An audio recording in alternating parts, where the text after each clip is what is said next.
So I'm an educational psychologist. I currently work in a place called the Wirral, which is just across the Mersey from Liverpool. And I have a patch of schools that I work in there, and I supervise a team of psychologists. And I also work one day a week in a school, a residential school for children with extreme challenging behaviour, where we work on well-being programmes and developing skills for life. One of the things that I've been trying to do today, one of my weaknesses and areas that I'm not comfortable with is technology. And lots of the talks have been about technology. And is anyone else here who's kind of a bit of a Luddite about not very good? Yeah, it scares me. I used to feel really bad. And then I was lucky enough to meet a person a lot of you will have heard of, Edward de Bono. Now what used to happen up until quite recently when I was doing presentations, I would walk in with an overhead projector. Do you have those in every other country where you came in with your big file and you put one at a time, put things down? And I used to feel really embarrassed about doing that. And I met Edward de Bono and he told me this story. He was invited by IBM to go to New York and give a talk. And they were inviting all of their top senior people from all over the world for a few days, rather like this, a conference in New York. So people from Australia, people from Asia, people from South America, all into New York. And he was the third person to speak. And he said the first two presenters, had the most wonderful presentations. They were using all the latest technology, the lights and music and flashing things. It was fantastic. And then it was his turn to speak. And he wheeled on his overhead projector. And he came on with this little thing. And he did this, though. On his overhead projector, he had a cup facing the wrong way. And he said to people, he said to them, underneath this cup, I've got a cockroach. Cucaracha. I've got a cockroach. And then on the acetate, he wrote A, B, C, D. And he said to the people, in a second, I'm going to lift this cup up. What I want you to do on your tables, I want you to bet. I want you to bet many dollars. Which letter is it going to go to first? And all around the room, people, hey, and they were all betting which one it was going to go to first. And then Edward de Bono lifted up the cup and he said, actually, there isn't a cockroach, but you couldn't have done that on PowerPoint. And it was great. So,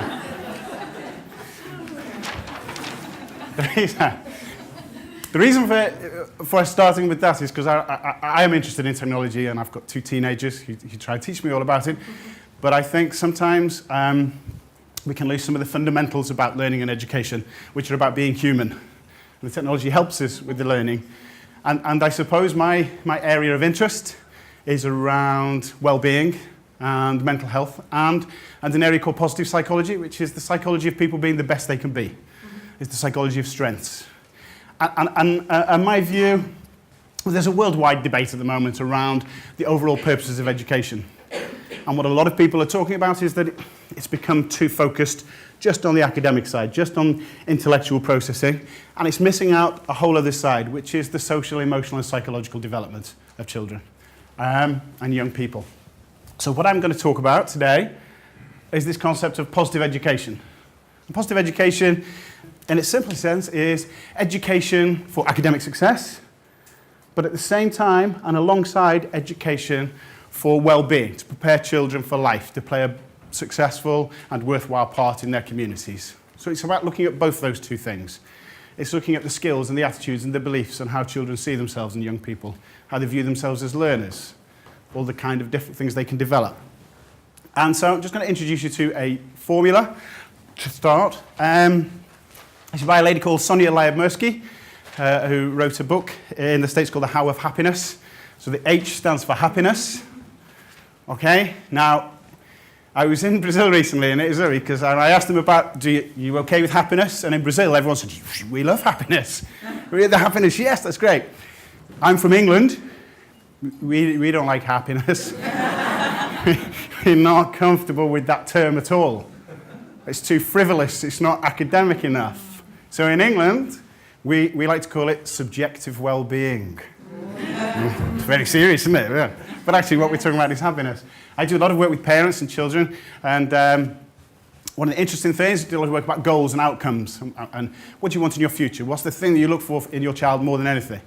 And let's build that up. And the number one answer, by a long, long way, is I want them to be happy.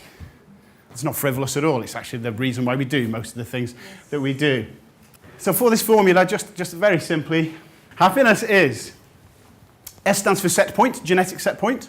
So if you had 100 people, their difference in their well-being and happiness, 50% of it would be explained by genetics, by their character, by their personality. Good things happen to us, bad things happen to us, makes us feel better or worse, but then we quite quickly come back to our set point.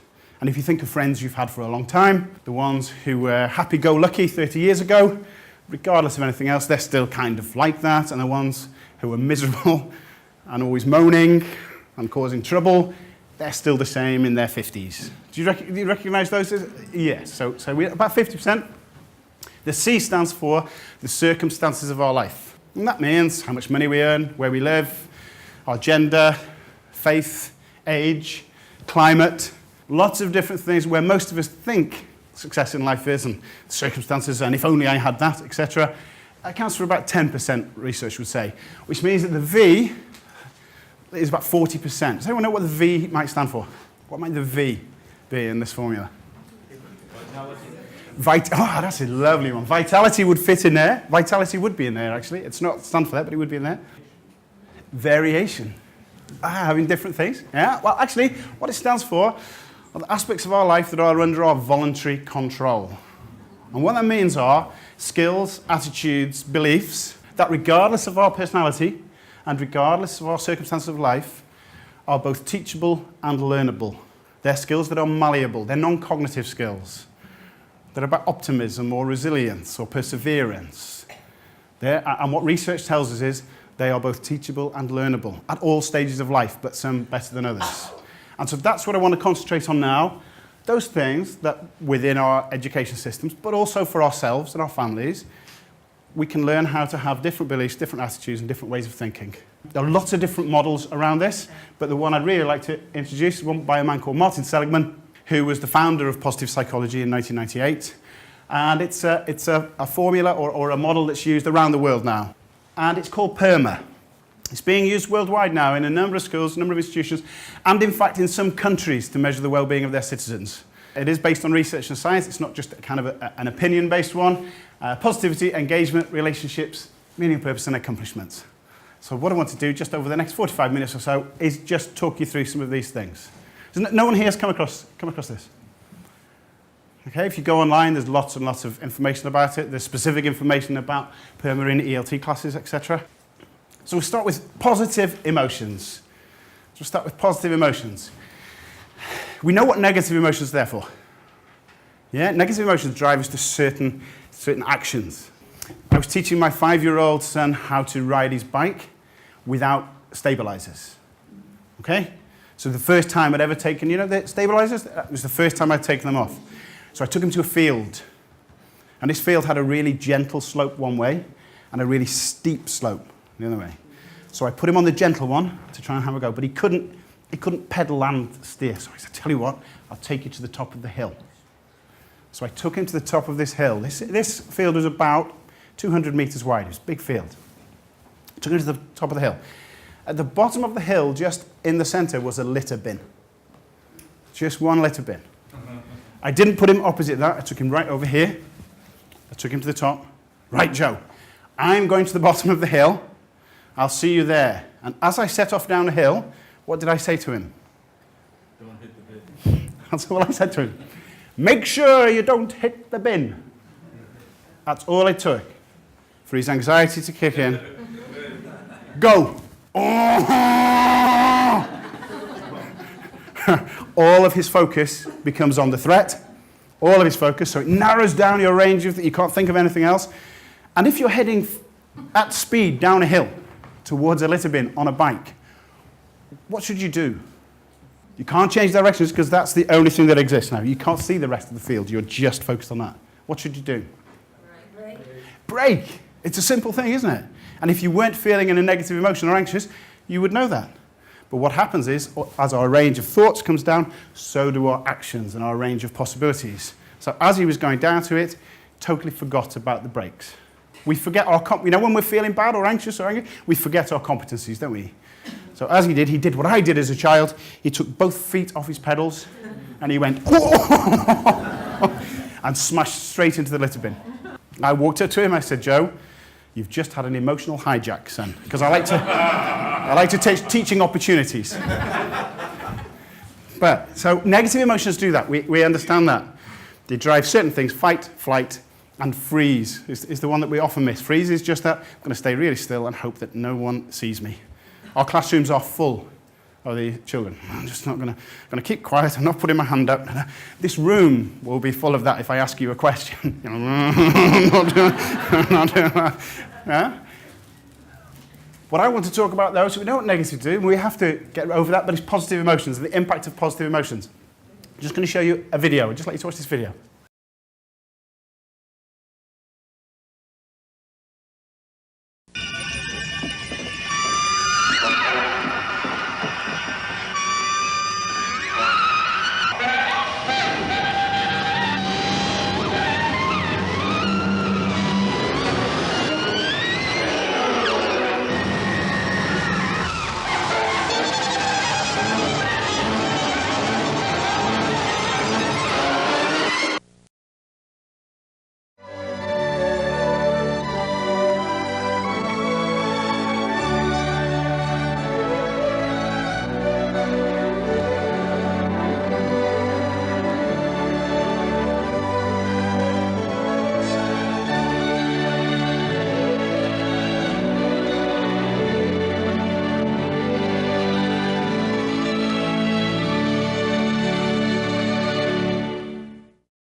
It's this understanding that our perception is completely decided by the emotion that we're feeling at the time. We see the world through how we feel. We love to think we're very rational, but depending on the mood we're in, that affects. So the first one, just because the music just makes you feel a little bit on edge, it's a hostile place. It wants you to move it, but you don't want to go towards it. The people there are threatening. It's hard to see the big picture and beauty. What we now know is if you can generate a positive emotion, then actually it opens up. We see connections, we see beauty, it draws us to it. It widens what's called our thought-action repertoire. It's called a broaden and build theory. It broadens our view of opportunities and things that are around, and then it builds our capacities, intellectual, social, and emotional. So I suppose the headline from the research is saying, not that, we used to think if I do well, then I'll feel good. If I do well in school, then I'll feel good. If this happens, then I'll feel good. What we now know is that's, in a lot of cases, the wrong way round. We should put it the other way. If I feel good, then I'm likely to do well because it will provide the energy, the motivation, the belief, etc. So generating classrooms where we have positive emotion as a starting point is really important. And it's not just a case of joy, which is a really important one, but it's generating lots of these other emotions. Actually focusing on how, when in my teaching, when in my class do we generate these emotions? Excitement. I was in a class recently of young children who were doing the passage of food through the human body. Okay? It was a biology class. It was fantastic. What the teacher did, she got all the kids dressed in waterproofs, and then she took them into the hall. Okay? And they had to go through, they went through a hula hoop, you know, a big hoop, they had to crawl through the mouth, and they were the food. And as they were going through, the teacher was spraying them with things, and then they were all chanting a song about where they were going. But the best thing was, at the end of this, after they'd gone through the throat and the stomach and everything, they had to climb some steps. And there was another hoop. And as they went through the hoop, they went down a slide onto a big brown mat. In terms of excitement, the kids were, yes, we get to be poo. Yeah! It was fantastic. Do you know? But every one of them knew everything that happens about food on its way through. They're bringing that excitement. Amusement, contentment. I sometimes think we have a cult of personality now rather than character. For some children, positive emotion is not about being loud and extrovert. It's about being quiet and contemplative and thinking and being allowed to have your own space. And sometimes I think, no, you're not confident enough. You need to be out there. And that's not what it is. Sometimes positive emotion is just being happy in your own environment and doing things. And we have to be careful of seeing that as children having something wrong with them because they're not joining in enough. They're joining in the way that suits them and works for them. Interest, hope, awe. Was the last time children had awe in your classroom? When they were just mouth open, aghast at things. I was lucky enough a few weeks ago to go to Brazil. And I went to Rio and went up to the Christ statue. That was just hair on the back of my neck, just amazing. Absolute awe. Felt really small and insignificant and on things. When do we do that in the classroom? There's so much wonder. They wonder about everything, don't they? But the last two are the most important, I think, to generate. First one is a sense of gratitude. And by that I mean just a sense of being able to notice things that are going okay, things that are going well. Because everyone in this room has what's called a negativity bias. We have a brain that is designed to give more psychological weight to things going wrong. We pay more attention to it and we add more weight to it. Do you recognize that in your own lives? Yeah? So I can do a presentation, 100 people, 99 evaluations are good, and one person says, didn't like it, rubbish. I'll be like, oh, it was terrible. Everybody hated it. You recognize that? Yeah. You be in your classrooms, things are going wonderfully, children are learning and they're engaged and things, and then one incident happens, some child has a bit of a strop or doesn't want to do it, and then we go in the staff room and say, oh, it was no good, it didn't work. None of the children learnt anything. That child's always doing that. We just pay attention to it. We're designed to do that. I do this for a living. I spent a lot of time helping young people learn to focus on the positive. My daughter walked in and she'd just done her mock exams as a 16-year-old. And I said, how did you go on, darling? She said, oh, I got 3 A's, 4 B's, a C, and an F. What did I say to her? An F? Why do I even bother sending you to school? You don't know how lazy. And she said, well, Dad, I got 3 A's. Yes. Just shows then, if you put the effort in your other subject, you'd be able to do better in that, wouldn't you? It's what we do. So one of the things about gratitude is learning to overcome our negativity bias. You have one, the children have one, and it's not positive thinking this, it's saying good things happen, bad things happen. Where are the opportunities to pay attention to and reflect on the good things that happen on a daily basis?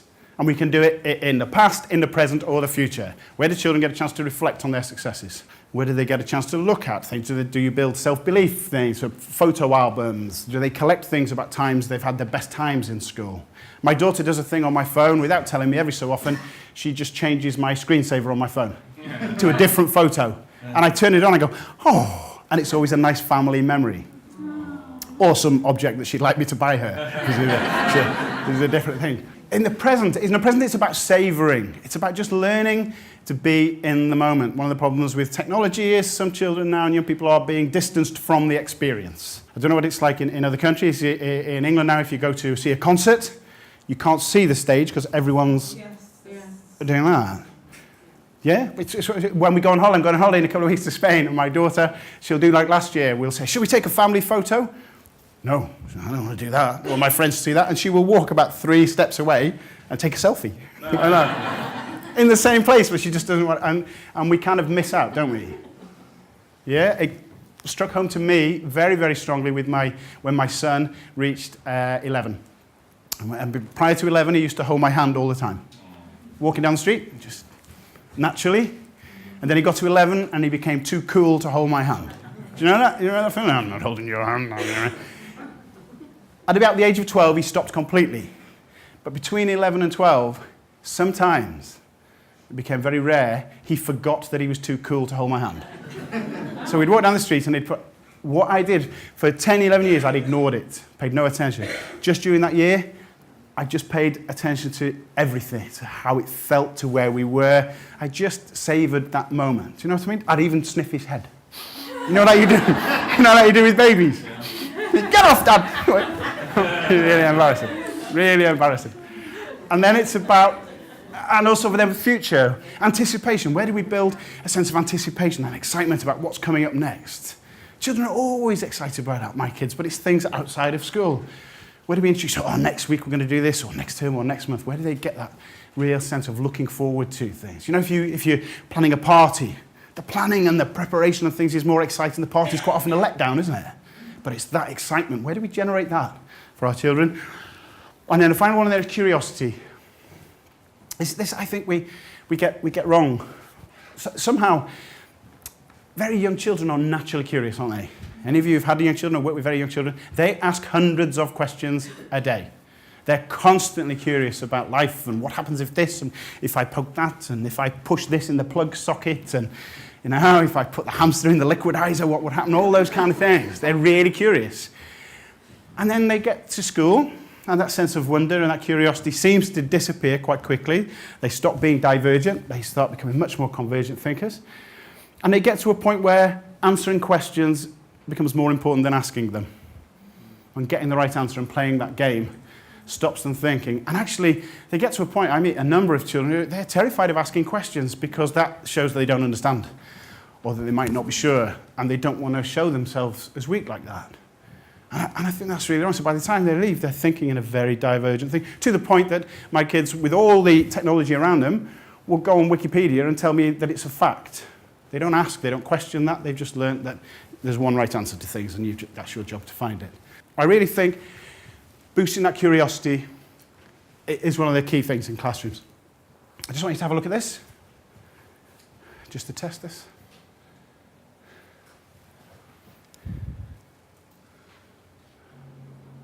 Okay, just with the people next to you, see how many you can remember. I know. Okay, so we just have a show of hands. Put your hands up if you had chocolate. Hands up if you had chocolate? Yes, very good. Put your hands up if you had sour. Yes. Well, then. Put your hands up if you had sweet. No. Sweet's not there. So we are a bunch of educationalists. And we're doing a memory task, which is quite difficult, and you're making up extra words. It's not helpful. It's not good. I'm going to put it back on, because there will be people here saying, it was there. I could draw you a picture. I'd tell you, top right-hand corner. I will show you. So it's not there. The reason for showing you that is, and this is why focusing on the positive is so important, that we also, as well as having a negativity bias to our brain it makes connections. It's an organ that just makes connections between things. That's a bit like that, bit like that, bit like that. So all you did was, because of the nature of those words, you created a memory. Yeah. Most of you actually created a memory. Sweet must have been there, I remember it. Da-da-da. What happens with this connection is, our past and our future, our memories and our hopes for the future are very much determined by the mood we're in at the moment. So if we're feeling quite anxious, then we can't remember times we've succeeded, and the future will be hopeless. My wife, if I'm having an argument with my wife, okay, and she's angry with me, okay, I don't mean this is a slur term, my wife's Spanish. She's very good at anger. She's kind of, I don't know whether it's a natural trait, Latin, but she's very good. In fact, her life is blighted by anger. Mostly directed at me, to be honest, but when we're angry, if we're having an argument, she can remember every time I've done something wrong. Yeah? And what about that time? And you do that. What she cannot physiologically do, she cannot access all the happy, good times we've had. She can't, in the middle of an argument that we're having, say, but then again, I remember a few weeks ago you were very kind to me, so let's just move on from this. She can't actually do it. And the future becomes hopeless. That's why generating a positive emotion at the time, whether it be curiosity or gratitude or anything, allows you to access the things you've succeeded at in the past. Times you were good, times you were successful, times you were helpful, times you felt competent, and your future becomes, I'll have a go at that. I can take a risk. I can have resilience. So generating isn't this nice positive thing. It's an absolutely vital thing. However, I just showed you this video about curiosity. I love this. I came across this.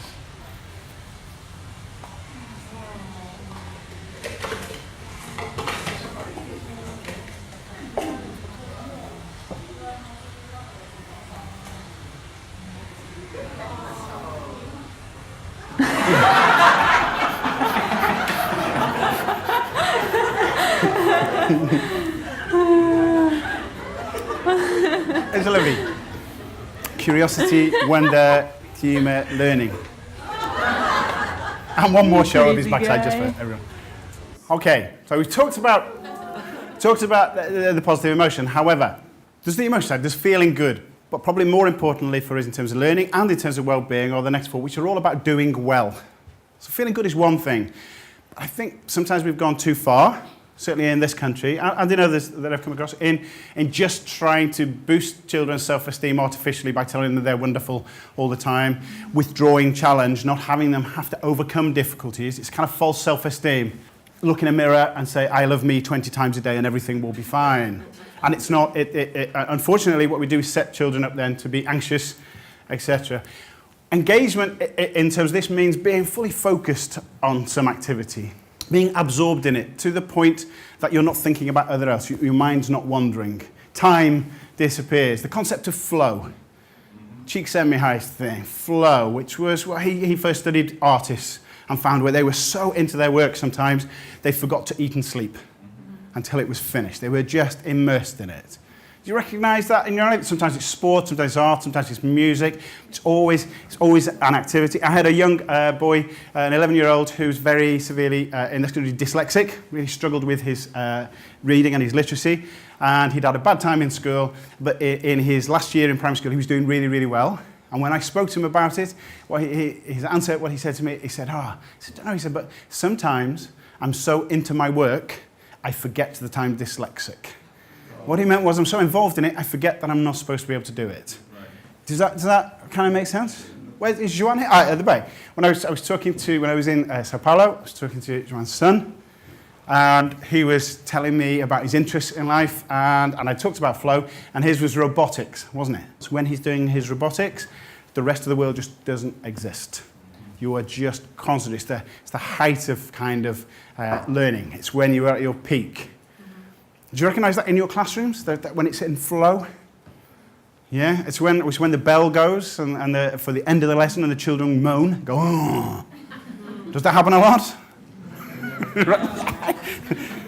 Yeah, often it's creative activities, it's active things, but the key for it, here's the criteria to get into flow. And the research would say we should be developing flow-friendly environments that lead to engagement, or those that meet those criteria. But the number one is it's challenging. I think it's really vital that we understand that. Not too challenging that it's scary or stressful, but just at their area where they're at. But if it's not challenging, then you don't grow. And there's something about that overcoming that challenge that wants you to take on another one. Yeah? If you climb a mountain and you do it well, then you want to climb a higher one. Yeah? If you play a really difficult piece of music, then you want to challenge yourself with the next one. There's something about the effort and things and overcoming it that wants you to take it on to the next thing. If we withdraw effort and we withdraw challenge and we sanitize it a little bit too much, then we deny the children the right to grow and learn problem solving and emotional coping. So we have to be really aware of overprotection.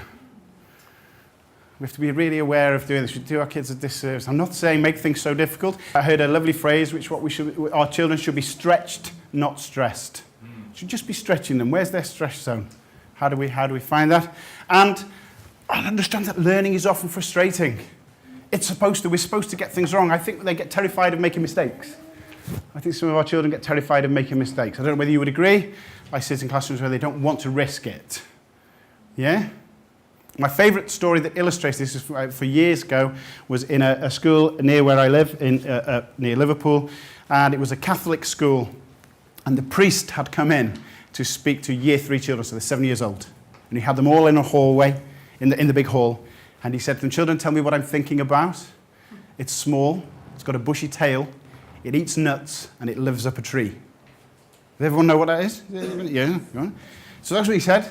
And he thought everyone would be going, woo, and all the children went, mm. And he thought, I don't understand this. It's small, it's got a bushy tail, it eats nuts, and it lives up trees. And again, all the children put that, and one kid put his hand up like that, and he says, well, it sounds like a squirrel, but I think the answer is Jesus.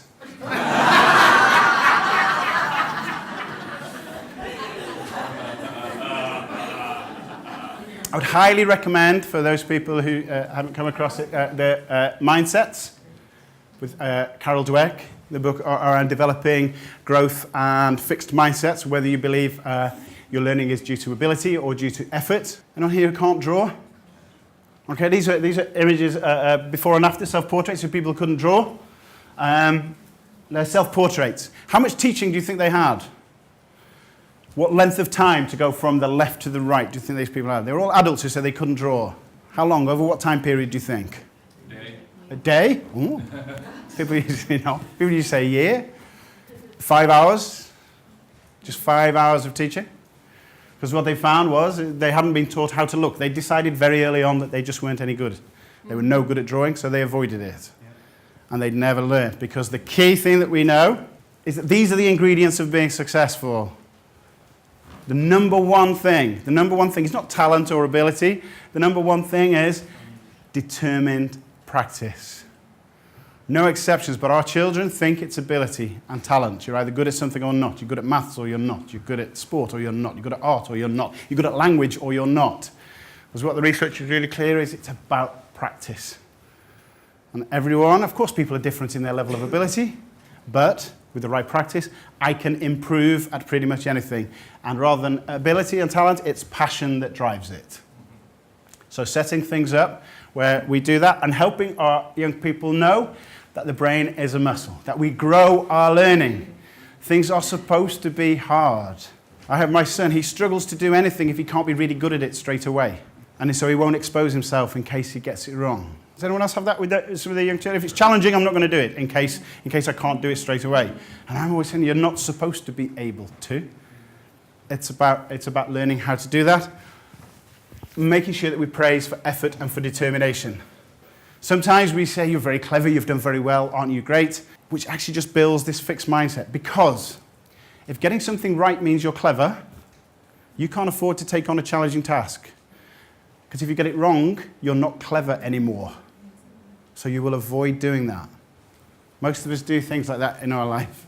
I don't know if people have seen this. One of the things about engagement as well, talking about negative emotion, is being focused on something else stops you with all those worries, stops those things going around. So when I'm playing football, I don't think about my family or my work or all my emails that I haven't answered. I'm just focused on that. And sometimes distraction for a negative emotion is one of the best things. I'll just show you this. I came across this the other day.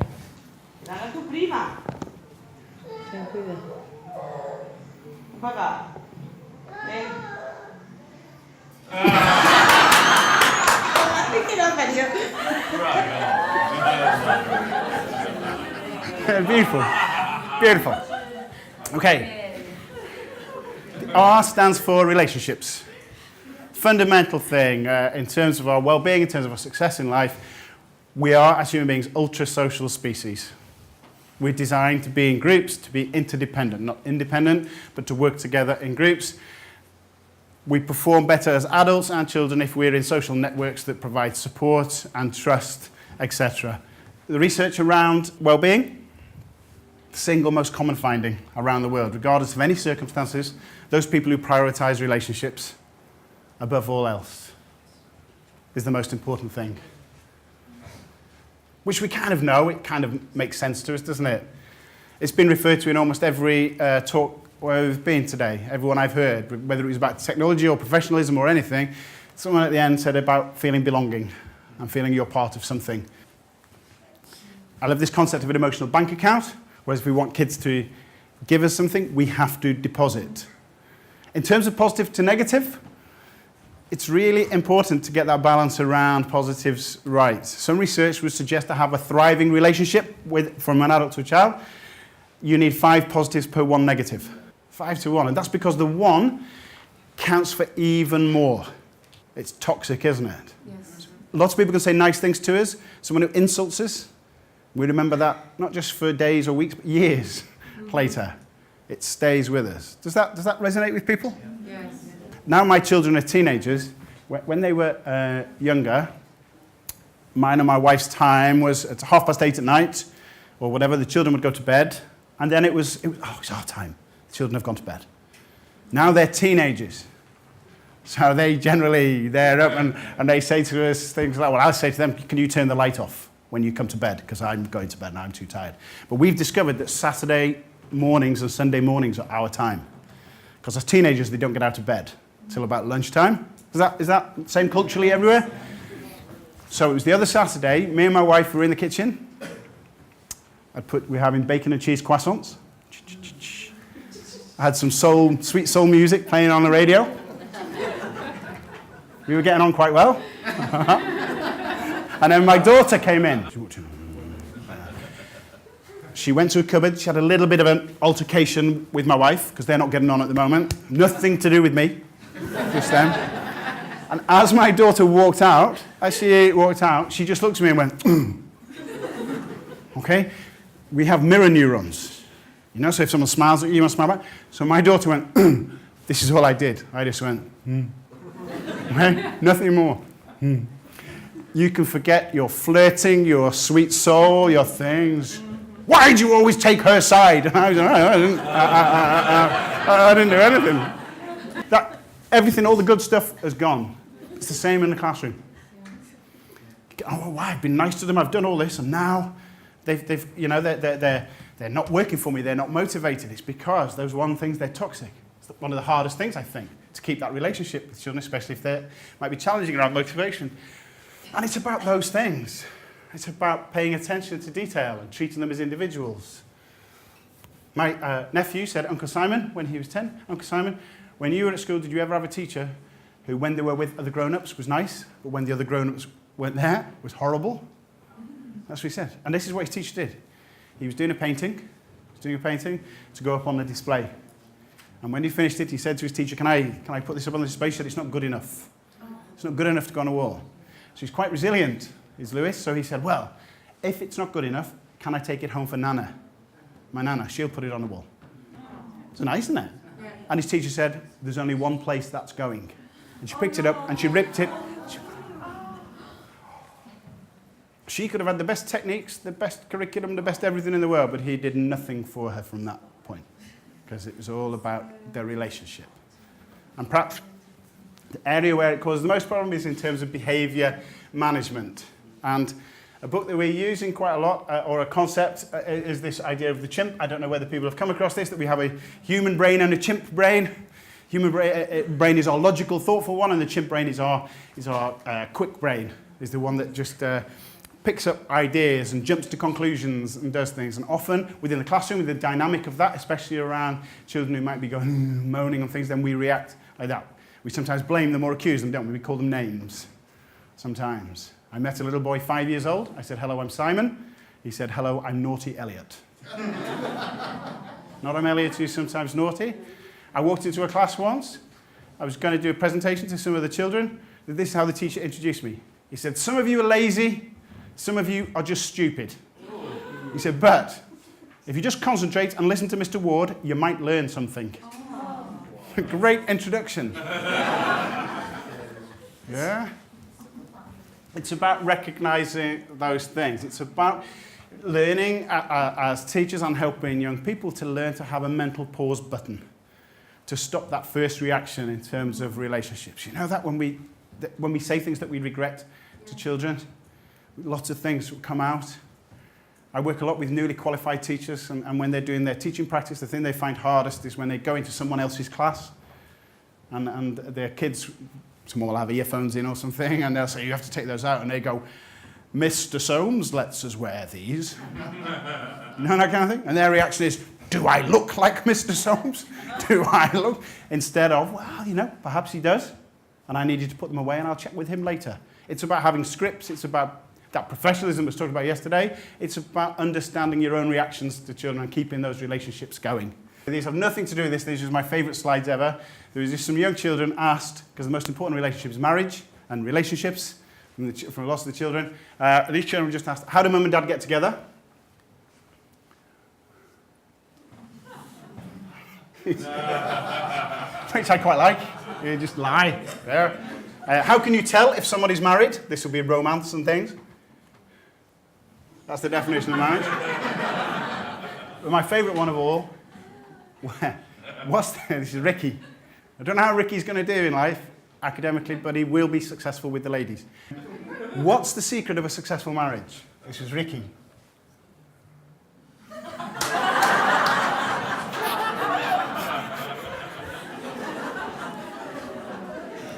Okay, this is the one, the M for perma is meaning and purpose. Absolute drive for humans. It's been mentioned by a number of people again today. We seem to have a need to find a goal bigger than us, to have something that's personally relevant and meaning.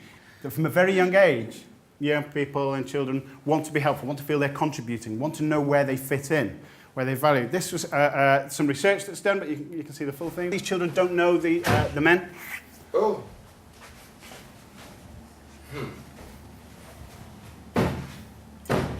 Oh.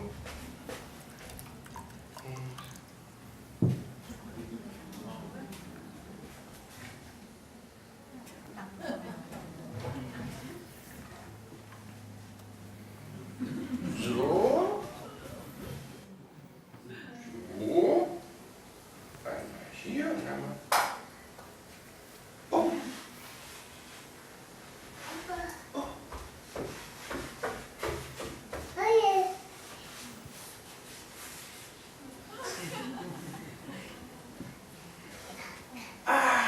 Ja. This is my favorite. Oh.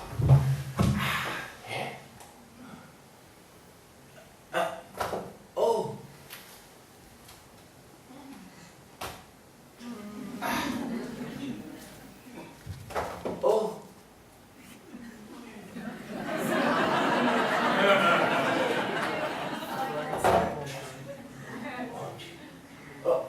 Oh.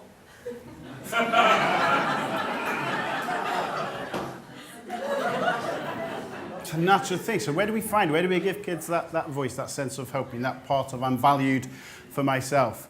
And where do we get that from as people working in education? When I was in Brazil a few years ago, I was in Sao Paulo, and they have a tradition there on their teacher days, on their Cambridge days, which is brilliant, where people bring in non-perishable goods, food, that gets given to charity. Okay?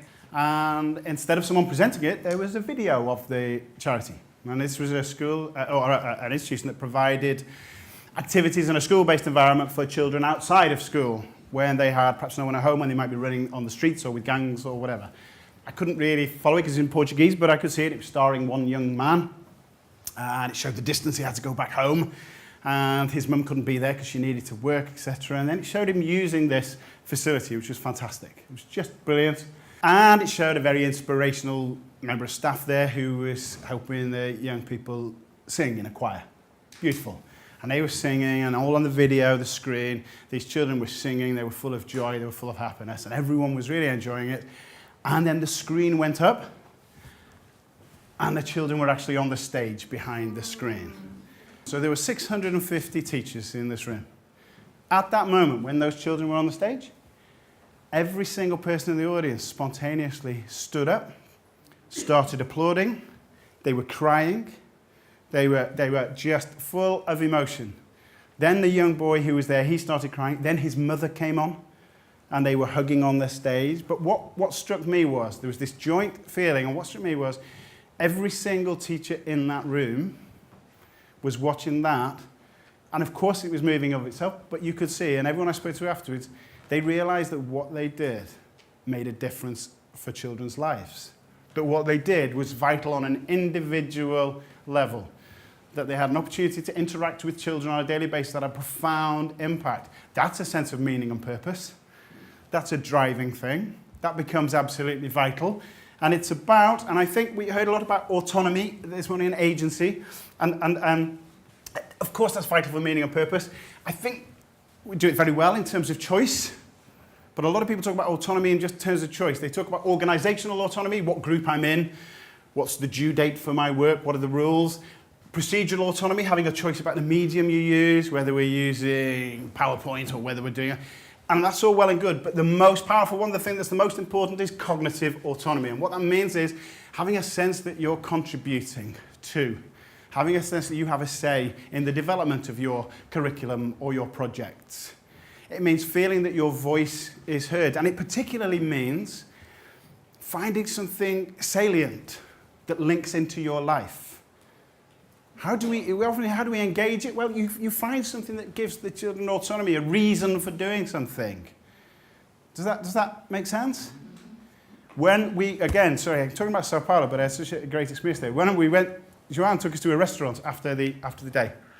And we went out for a nice restaurant. It was his favourite pizza restaurant. And then his son came to join us, the son who's into robotics. He came to join us there, didn't he?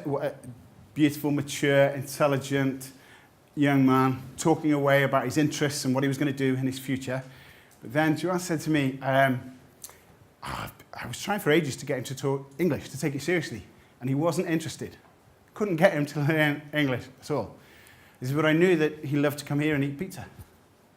And I said to him, I have people coming from all over the world to come to Brazil to see our facilities and do all this. He said, and this is where I'm going to bring them. He said, well, they won't speak Portuguese, so we have to speak English. If you want to come here and eat pizza, you'll have to learn how to speak English. And he said from that, his son was like, I'm learning to speak English. And he was absolutely fluent. Sometimes it doesn't have to be big things, does it? Just find what links in. How do we link into them? I'm aware of the time, so I'm just going to think, so a big thing, find and build their strengths and passions. Find at least one passion. Find their strengths. Find their interests and utilize them and use them. Oh, I just want to show you this. It's really important. I love this slide because it tells us the importance of finding your passions and interests and finding your tribe. Whether it be through music, whether it be through sport, all of us seek to find where we belong, don't we? And it's important that our children are given opportunities to do that. This is Liverpool, and this is Michael Owen missing a goal. So he's gone like that. All his teammates have gone like that. All the crowd have gone like that. Nobody stood at the start and said, right, if Michael Owen misses a goal, I want you all to go like that. It's a sense of community. It's a sense of our tribe, apart from the man in the yellow. He's in a completely different tribe. But it's through our passions and our interests, whether that be music or art or whatever, that we do it. We should find and fuel at least one passion. Every time you teach a group of kids, every one of those children is better than you at something. How do we find that? How do we bring that out? I think it's really vital. I'm just going to move on to the final one, which is accomplishments. Having a sense of accomplishment. We can have our goals, we can have our engagement, but what we have to have is this sense that we are moving forward. We have to have a sense that we can be competent. The three things that we need for intrinsic motivation are a sense of connectedness and relatedness to people, a sense of autonomy, and a sense of competence. Self-determination theory, Detchy and Ryan, been around for over 30 years, incredibly well studied. How do we generate that motivation? We don't do it with external things, we generate it from inside. We create conditions that allow children to be motivated. And it's about setting mastery goals, not performance goals. And by that I mean it's not about how fast you do something or the grade you get, it's about am I improving? It's about hundreds of small successes. If you want children to write a book, start with a page. Yeah, this was just me after I'd accomplished my very first black run skiing. I've only been skiing for a few years, and the first time I went, black runs like that. Do you know if anyone's ever been on those? And what happened was my friends, who were all expert skiers, took me in my first week skiing down this little route, and then we came to a cliff. And I said, where's the way down? And they said, that's the way down. And they all skied off down this cliff.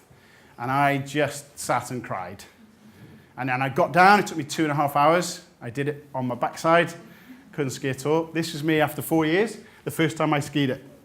At no time in the intervening every time I went, did I think, am I skiing faster than them?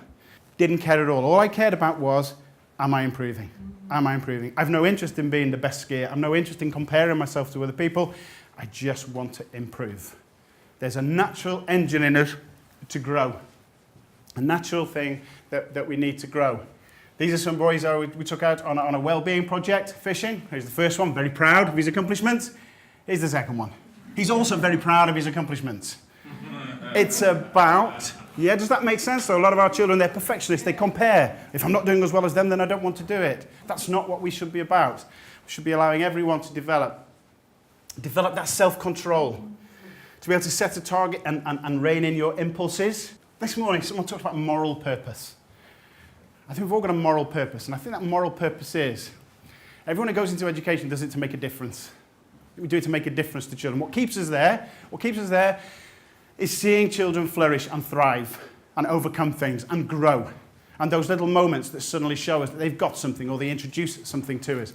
And I was reminded when I was in Rio, sorry I'm overrunning, and I'll be 2 minutes. I was in Rio, the Olympics are about to be there. In England we have a rower called Steve Redgrave, and he's won 5 gold medals. Most successful Olympian we've ever had in Great Britain. After his 4th gold medal, he was absolutely exhausted. He was getting out of the boat, and a TV crew came to him. And I don't know if anyone saw this or remembers, and what he said to them was, They asked him how he felt. He said, if anyone sees me, he said, I'm finished. Finished. If anyone sees me going anywhere near a boat again, they have my permission to shoot me. All right? That's what he said. Don't let me do it again.